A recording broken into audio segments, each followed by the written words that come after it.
Hi అండి. పచ్చళ్ళు తిని చాలా రోజులు అయిపోయిందండి. ఆల్మోస్ట్ ఒక 2 నెలలు అయిపోతుంది. ఎప్పుడు పప్పు అని, ఆకుకూరలని, సాంబార్ అని ఎక్కువ మాట్లాడితే నాన్ వెజ్ అని ఏం తింటాంలని ఈ రోజు అయితే ఇంకా టమోటా కొత్తిమీర పచ్చడి చేసుకుందామని ఫిక్స్ అయ్యాను అనమాట. ఒక పక్క అయితే రైస్ ఉడుకుతుంది. ఇంకా దీనికోసం మనం ఒక 1/2 కిలో టమోటాలు, ఎండుమిర్చి, పచ్చిమిర్చి వేసుకున్నా కూడా ఈ ప్లేస్ లో చాలా టేస్ట్ ఉంటుందండి. నేనైతే ఇంక ఎండుమిర్చి యూస్ చేస్తున్నా. కొంచెం జీలకర్ర, ధనియాలు కొంచెం వేసామా లేదన్నంత మెంతులు వేసుకోవాలండి. టమోటాకి ఎప్పుడు కానీ చాలా టేస్ట్ ఉంటుంది.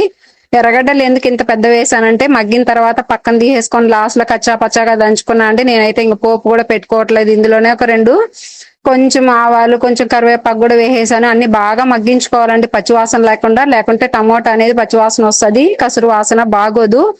కాబట్టి బాగా మగ్గించుకోవాలి. కొంచెం ఆయిల్ అయితే ఎక్కువే పడుతుంది. ఏది ఏమైనా శనగ నూనె వేసుకుంటే ఆ టేస్ట్ వేరండి పచ్చళ్ళకి. ఇది వరకు అయితే నేను వీక్లీ 1 or 2 times పచ్చళ్ళు చేసేదాన్ని. గోంగూర పచ్చడి అని, కొత్తిమీర పచ్చడి అని, కందిపప్పు పచ్చడి, ఉద్దిపప్పు పచ్చడి ఈ విధంగా చేసుకునేదాన్ని. ఈ మధ్య అస్సలు పచ్చళ్ళే చేయలేదు. పచ్చళ్ళు చేయడం ఏంటండి, కిచెన్ లేకే వెళ్ళట్లేదు.